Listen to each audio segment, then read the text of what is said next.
Ok, vamos lá. Bora explorar uma ideia que, olha, parece meio maluca no começo, mas que é absolutamente fascinante.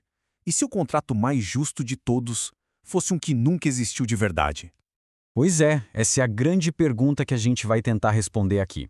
Parece um quebra-cabeça, né? Mas a resposta pode mudar completamente o jeito que a gente pensa sobre as leis e a justiça no nosso dia a dia. Para começar a entender isso, a gente precisa voltar lá no filósofo Immanuel Kant.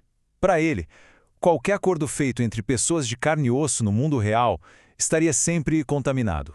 E o motivo é bem simples. Quando a gente senta para negociar, cada um tem seus próprios interesses, seu poder de barganha, seu nível de conhecimento. Nunca é um jogo totalmente limpo.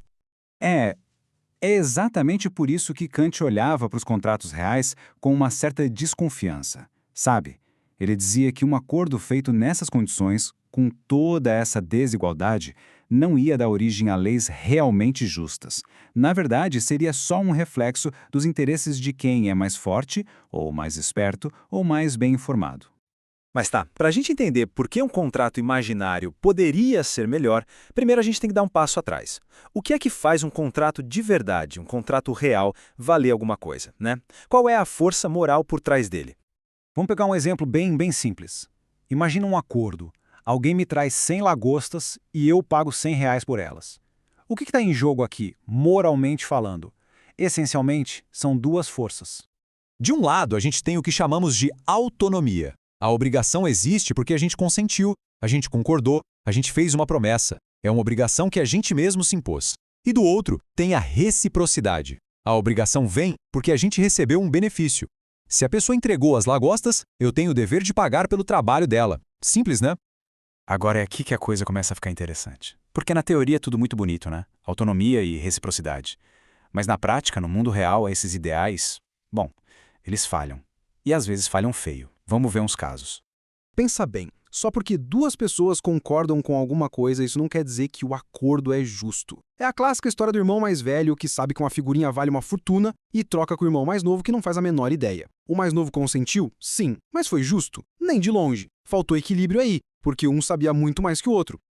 Agora vamos sair das figurinhas e ir para um caso real. E um número que, olha, é de cair o queixo. $50 mil. Pois é, isso foi o que uma senhora de 84 anos concordou em pagar para consertar um vazamento no vaso sanitário. É uma história real. Ela não entendia nada de preços de encanamento e o sujeito se aproveitou. Ela assinou o contrato, ou seja, o ideal da autonomia, do consentimento estava ali. Mas e a reciprocidade? O benefício que ela recebeu não valia nenhuma fração desse valor. Foi uma exploração total, um contrato completamente injusto. E aqui a coisa fica mais controversa ainda.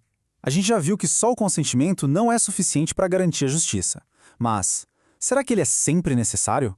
Ou será que pode existir uma obrigação de pagar por um benefício mesmo sem a gente ter concordado com nada? Olha que ironia. O filósofo David Hume, que detestava a ideia de contrato social, viveu isso na pele.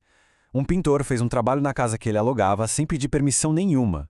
O caso foi parar na justiça e adivinha? Hume teve que pagar.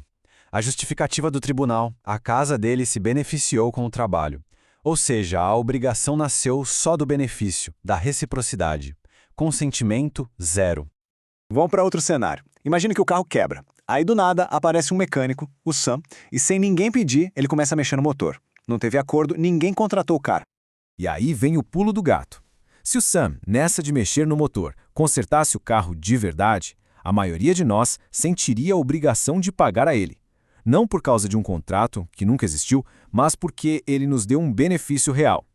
Isso mostra como uma obrigação baseada no benefício pode existir sozinha, mesmo sem consentimento.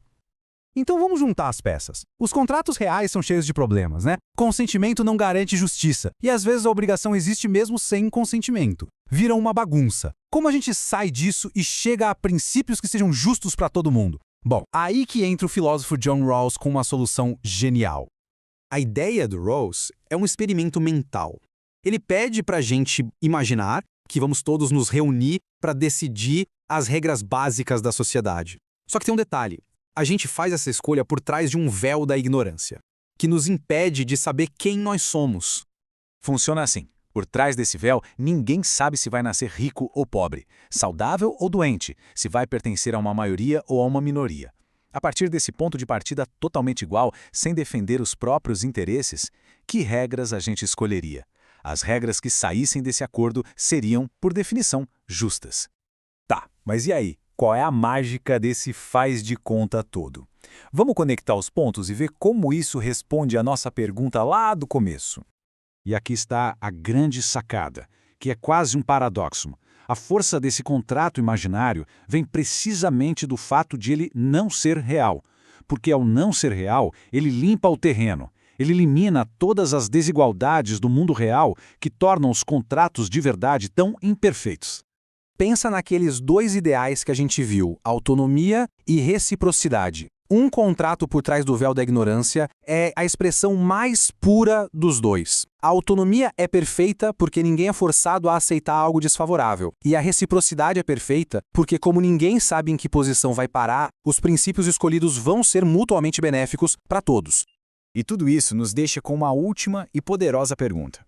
Se a gente pudesse realmente fazer esse acordo a partir de uma posição perfeitamente justa, que tipo de sociedade a gente construiria? Que regras a gente escolheria para nos governar? Bom, a resposta para isso aí já é o próximo capítulo nessa busca pela justiça.